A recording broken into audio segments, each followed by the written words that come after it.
So, the new abyss for March 2025 has just came out, and this is going to be quite an interesting one from the things that I've seen. Now, before we get started to the video, here is the disclaimer. First, I'm going to assume that you have enough characters built that are also built well enough to be able to take up the challenge, particularly for floor 11 and floor 12. Floor 9 and floor 10 doesn't really count since you usually get the same lineup from like the very beginning of the new 5.x patch all the way to the end, so yeah.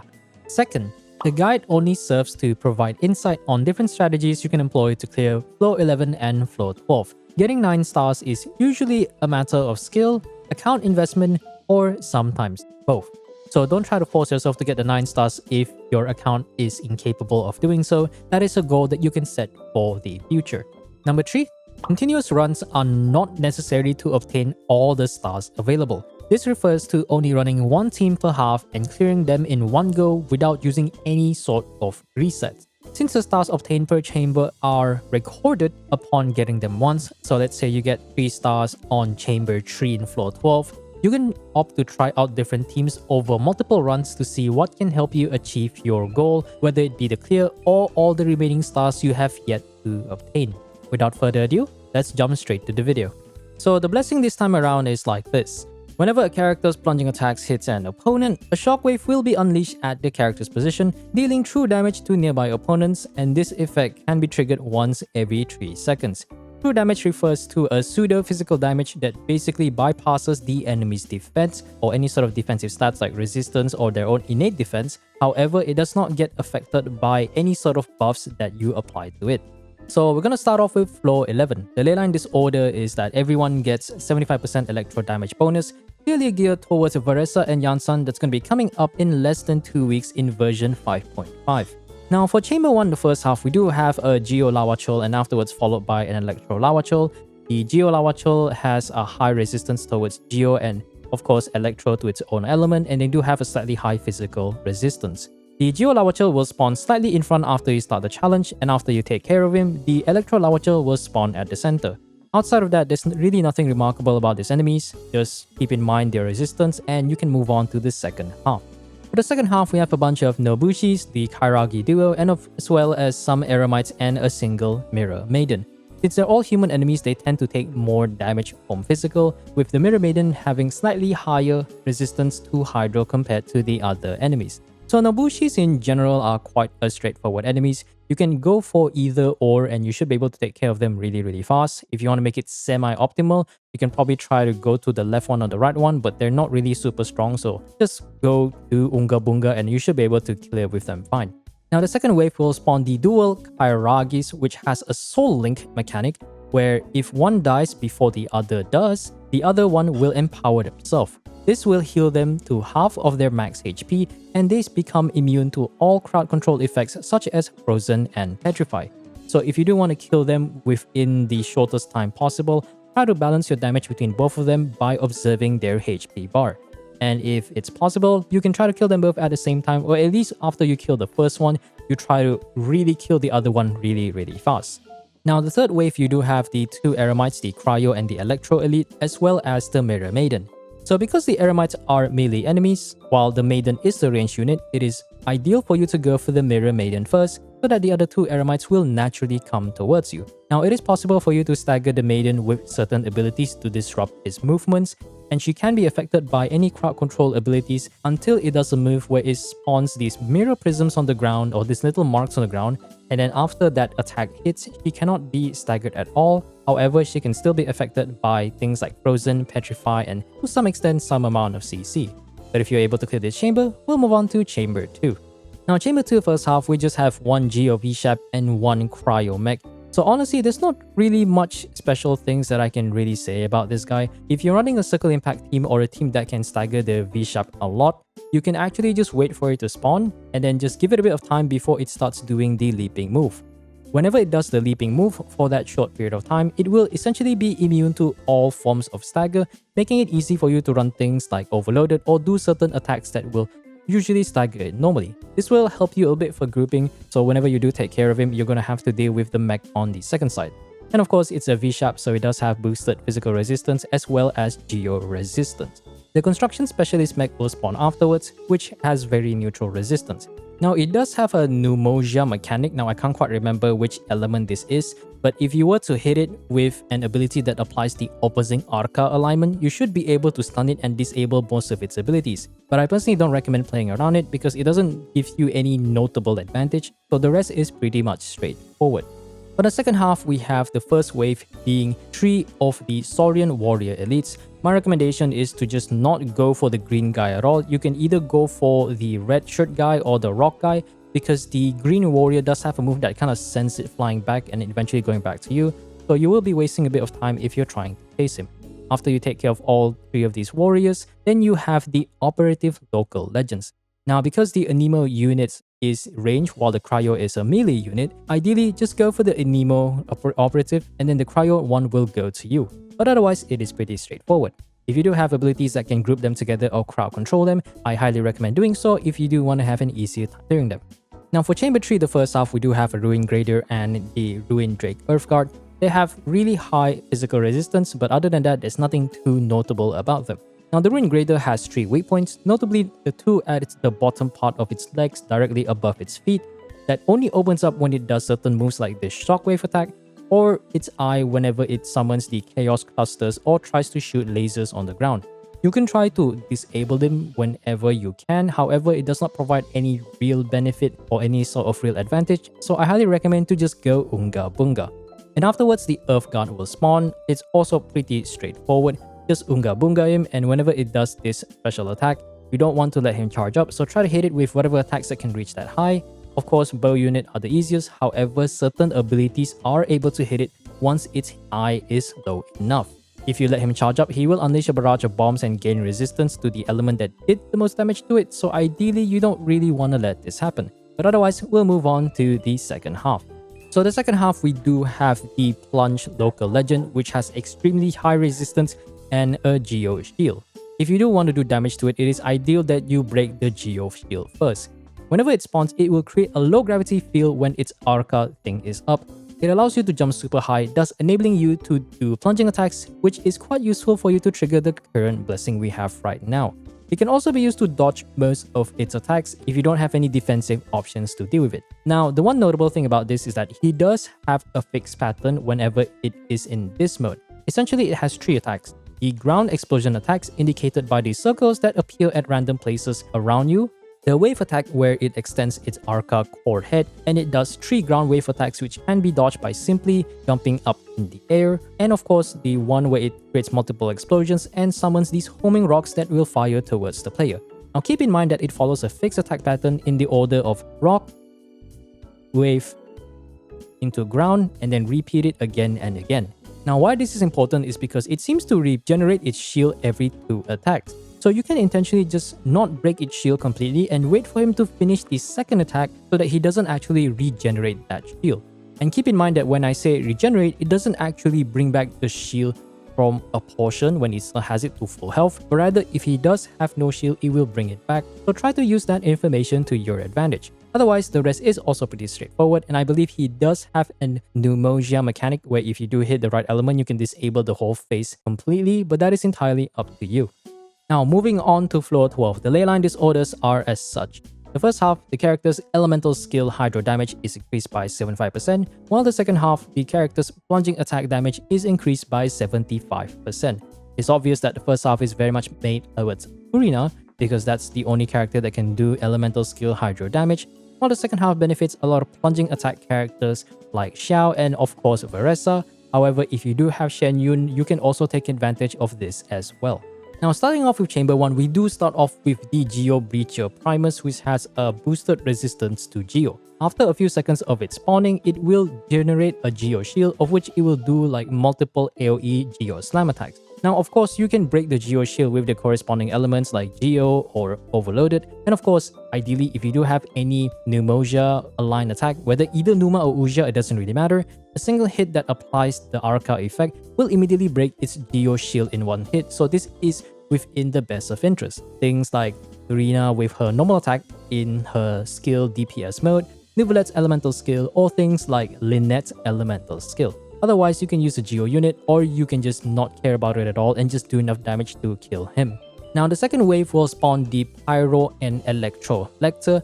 Now you want to go for the Electro Lector on the left and try to use certain abilities that potentially could knock him back towards a Pyro Lector, and a few examples would include Xingqiu Burst, Bennett Burst, Beidou, Rosaria Burst, and a few other more that will work. I think Keqing Burst also works. This will allow you to push them both nearer towards each other to damage them both at once. If you are running a Circle Impact team, once you push the Electro Lector to the Pyro Lector, you can go to the other side and knock the Pyro Herald back into his friend in order to bring them back into things like your Bennett Circle.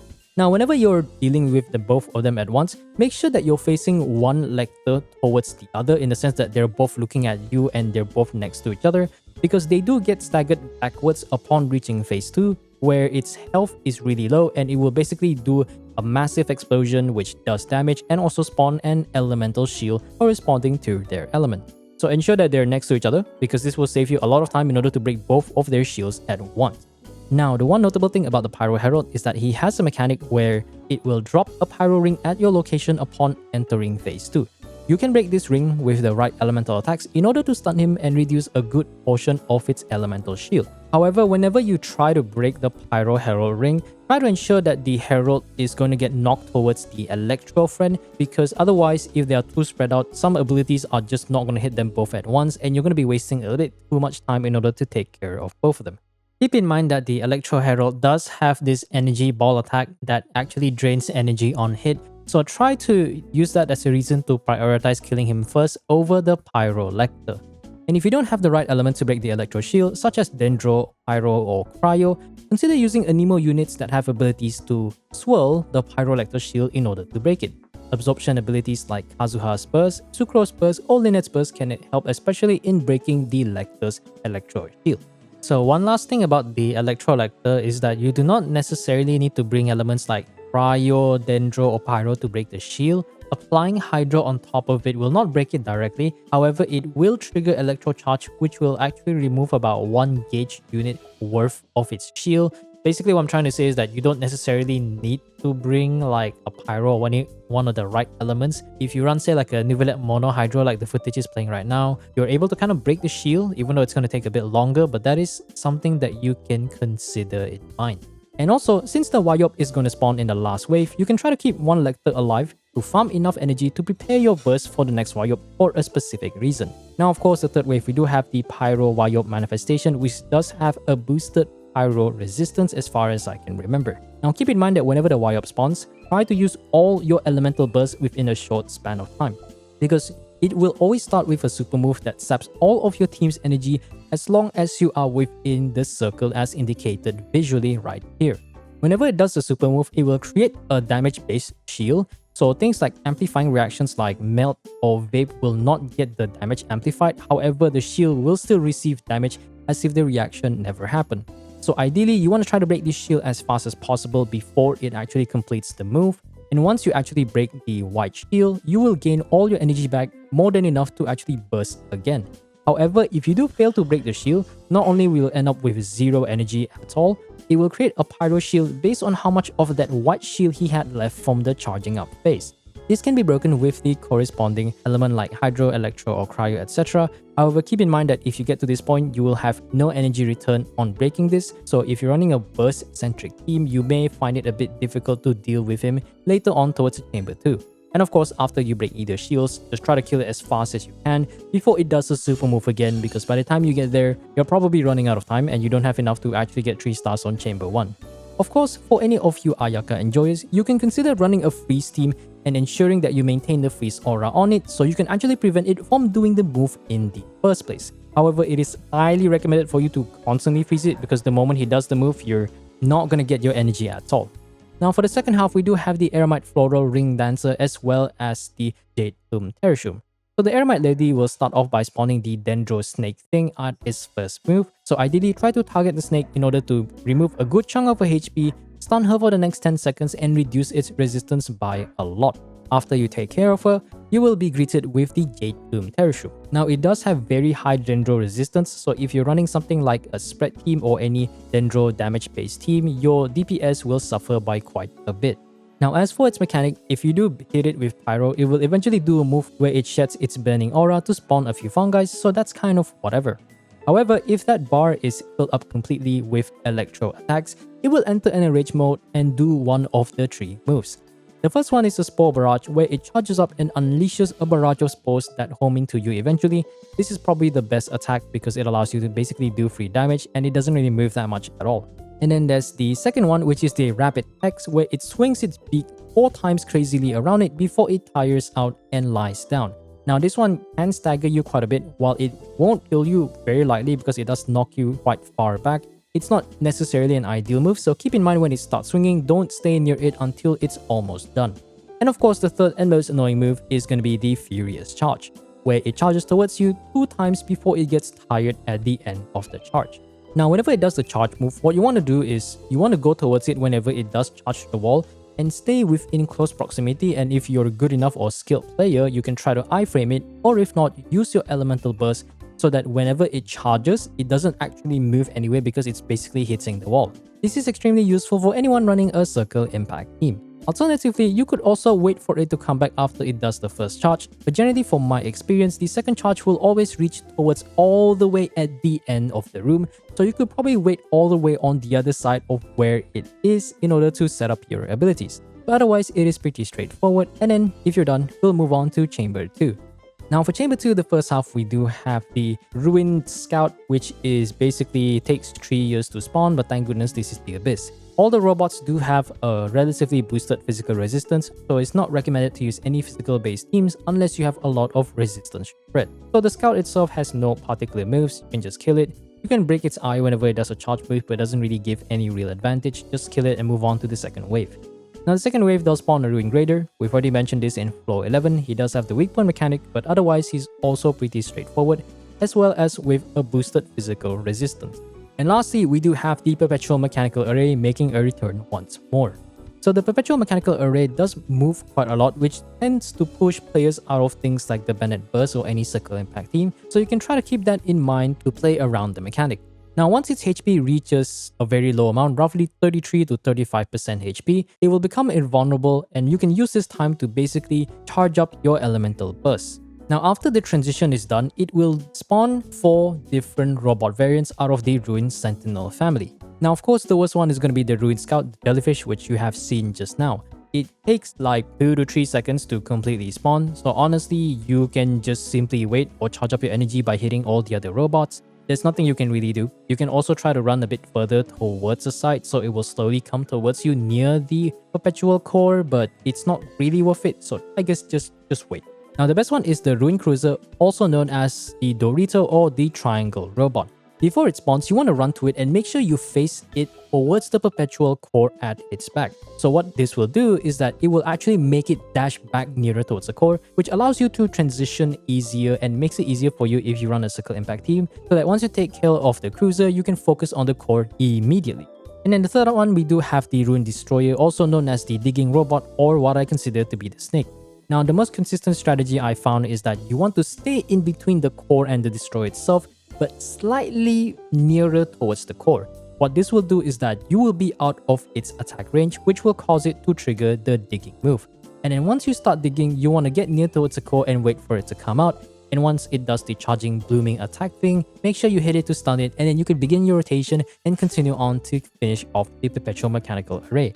For the last one, we have the Ruin Defender, also known as the Crab. Now, the consistent strategy that I found to be working is you basically want to stay near the core, but you also don't want to stay too far to trigger its range attack. Give it a bit of time and then it will do the leap attack to jump towards you, and then it will basically be right next to its core and park itself there. Then the rest is basically straightforward.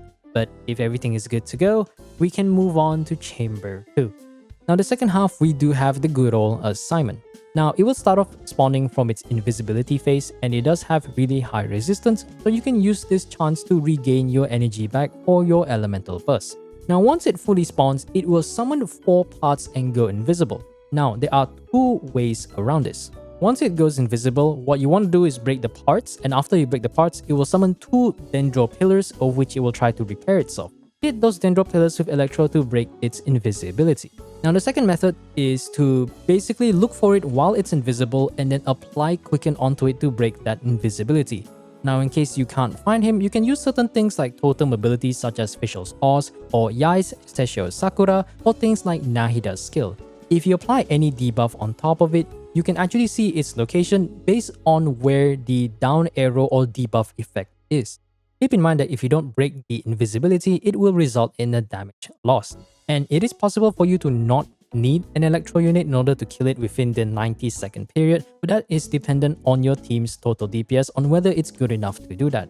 Now lastly, the third one is a bit interesting, but it's only viable in certain situations. The third option is that you can use units to break the parts that it summons with certain units like say Raiden Shogun's Burst or Maoika's Burst before it actually goes invisible. Now keep in mind that it has two variants of pillar summoning. One is the two super tall pillars. The second one is what I like to call the Beyblade pillar. Once it does summon the Beyblade pillars, you can time your abilities properly, and if you use say your Raiden Burst in time, you should be able to break it before it goes invisible, which results in a delay in its invisibility phase for about 5 to 10 seconds ish. So if your teams are strong enough, you can basically one rotate it with this mechanic, but keep in mind that because he has about 2.47 million health, the parts are about 10% of his HP, which means in order to break the pillar for this mechanic to work, you need to do about 247,000 HP worth of damage. But if you're done, we'll move on to Chamber 3. For the first half, we do have the Eremite Clearwater and the Sunfrost. There's nothing much to say about them. They spawn not in the enhanced state. Ideally, go for the Cryo Eremite dude because the Clearwater lady will eventually go towards you. If you do want to stagger them, it is possible to use abilities like Jean's Elemental Skill to lob them in the air to get extra fall damage and prevent them from entering their enhanced state. After you deal with them, the second wave will be a single fluid avatar of lava, which does have a very high pyro resistance. There's nothing special about him, just keep in mind that he does have the ability to teleport here and there, so you could use certain abilities that can actually stagger a regular enemy, such as like Zhongli's skill or Xingqiu's burst and all that stuff to keep it from teleporting, but so far the most reliable way to actually stagger it very often to prevent it from teleporting is basically applying Electro on it, thus triggering Overloaded constantly so that it can't teleport away. And of course, finally, we do have the Emperor of Fire and Iron with relatively high resistance to everything, especially to Pyro, whenever it does have its Pyro horns intact. Now, whenever it spawns, it does do an attack immediately, so you can try to dodge if needed, but it's not really necessary. Now, since it does have super high resistance until the Pyro crowns are broken, I tested all the units relevant to breaking its crown to see which attacks can hit. So I'll roughly go over the list right now, and of course I'll leave a link down below to this Google Docs that I use for the guide video.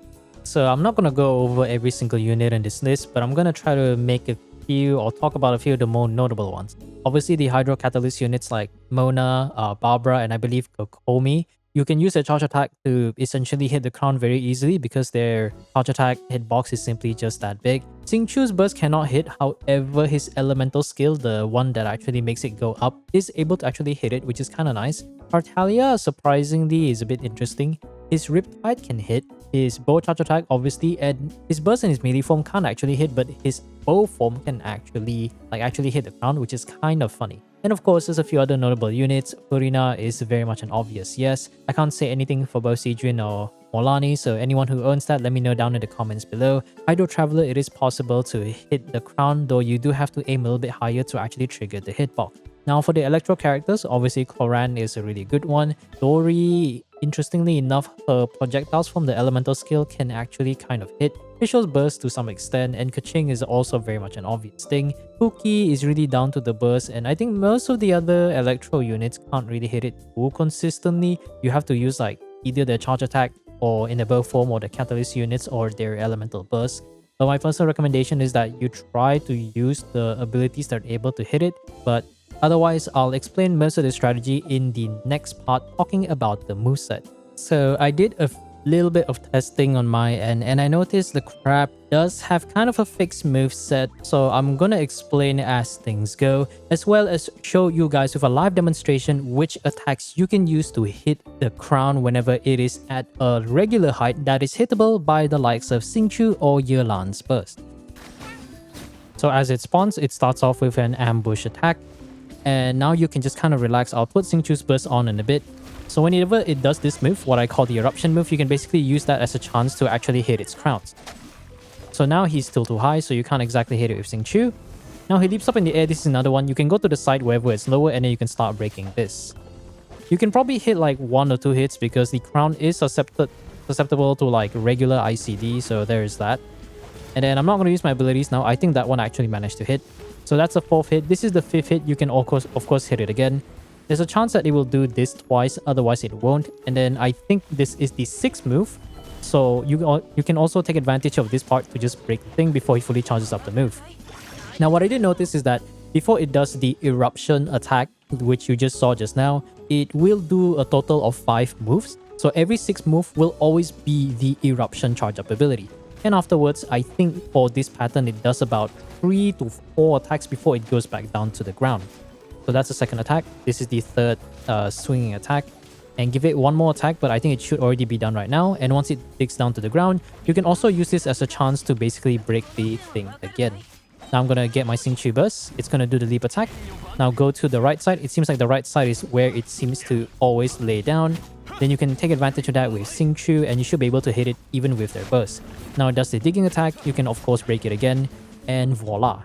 So if you keep in mind all of its different movesets, you can take advantage of all the tips that I can give to you and use its movesets against it and give you a chance to actually break the Pyro Crown without needing to run other units aside from Xingqiu or Yelan. And if you're running Electro characters, that should apply the same. So for the final enemy, we do have the Natlan Robot boss, or the full name goes by Secret Source Automaton, the configuration device. And just a few notable things before we jump into the live demonstration. The first thing is that it will always do, I believe, about 3 attacks before it has a chance to do the 4th attack. And once it does the 4th attack, immediately afterwards, it will actually summon the pillar itself. However, the 4th attack has a chance of essentially just him doing the matrix dash and then immediately summoning the pillar. But it's a general good guideline to use if you want to know when it's going to summon the pillar, so that you know when to be ready to play around the mechanic. Now as for the mechanic, obviously all Natlan characters can climb the pillar. The climbers would include Mawika, Kachina, or Shelonen. Citlali and Ororon, as the Masters of the Nightwind members, can simply fly up by holding the jump button. Casca can obviously fly. Morlani requires a bit of jumping with the elemental skill. Kinish can just fly up too. Now for the non-Natlan units, you can consider using certain things like the blinkers, aka the units that can blink by holding their elemental skill. I'm specifically talking about the only 4 we have, which is Lanyan, Chiori, Alhaitham, and Keqing. Now the other category we have are the jumpers and the flyers. So this include units like mostly Anima, Shenyun, Wanderer, Kazuha, Xiao, and Venti. Obviously Venti with the whole skill to summon an updraft, Xiao with the elemental burst to jump up, Shenyun both the skill and burst can go up just fine, Wanderer can just fly up, Kazuha can just tap up with the skill, and Gaming, if you actually do use the elemental skill and you hit the pillar, you should be able to jump up. However, the height isn't as high as say like a regular plunging height. So what you want to do is basically use your elemental skill towards this part of the pillar where there's a ledge that's a bit on a lower elevation, so that will guarantee you actually climbing up onto the pillar. And of course, the last one we do have Constructs, notably Albedo, Zhongli, and Geo Traveler. Just put it somewhere where it doesn't get destroyed, climb the Constructs, and then immediately jump onto the pillar, and then the rest is pretty straightforward. Now, there is one more tech that I can talk about, but let me talk about the last one, which is for some reason, Kirara. So Kirara with her elemental skill, if you hold it, you enter the transport like cat mode. If you hold forward to this lower ledge area and actually jump up, for some reason she's able to jump higher. I think she has a generally quite a high jump, so she can actually jump up on the pillar naturally without any sort of fancy gimmick. And for the final part, we will go to a tech that is discovered by our Chinese community in the next section. So I'll be doing 2 live demonstrations against this boss, specifically using short characters as well as medium height female characters. So this one we're going to run with Nahid. So of course it's going to do the 3 moves first, so we're just going to relax for a bit.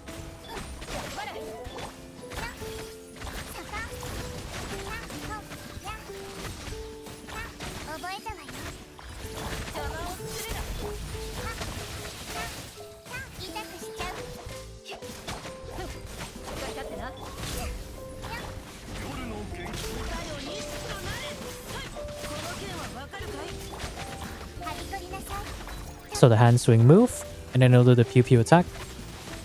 And then afterwards, it will immediately summon the pillar. So there's a specific height, it does a matrix dash, and then there's a specific ledge thing that you can climb. Now this one, I'm pretty sure you can just do it like this. There you go, and Nahida can climb up. And bam, break the first one. Glide to this little part here to guarantee that you don't fall off. And break the second one. There you have it. So I'm going to try to do as much damage as I can, and then I'll show you with a medium height character. So we're probably going to run either Cookie or Official. So you should be able to do the same ledge, but from what video I watched, it's something like this. If I can try to do that. There you go. You have to start from the side before you go to the next one, I think. I'll leave a link down below in the part where Jamie tried it before. I think you should be able to achieve the same thing with even, I guess you could say, medium height male characters, because I think their height should be rather similar. I know it's possible for tall characters too, but I'll probably leave a link to the Bilibili video for them showcasing it if you guys are interested. But hopefully this section helps you teach you guys how to climb it without having to rely on any of the specific archetypes I mentioned in the previous part.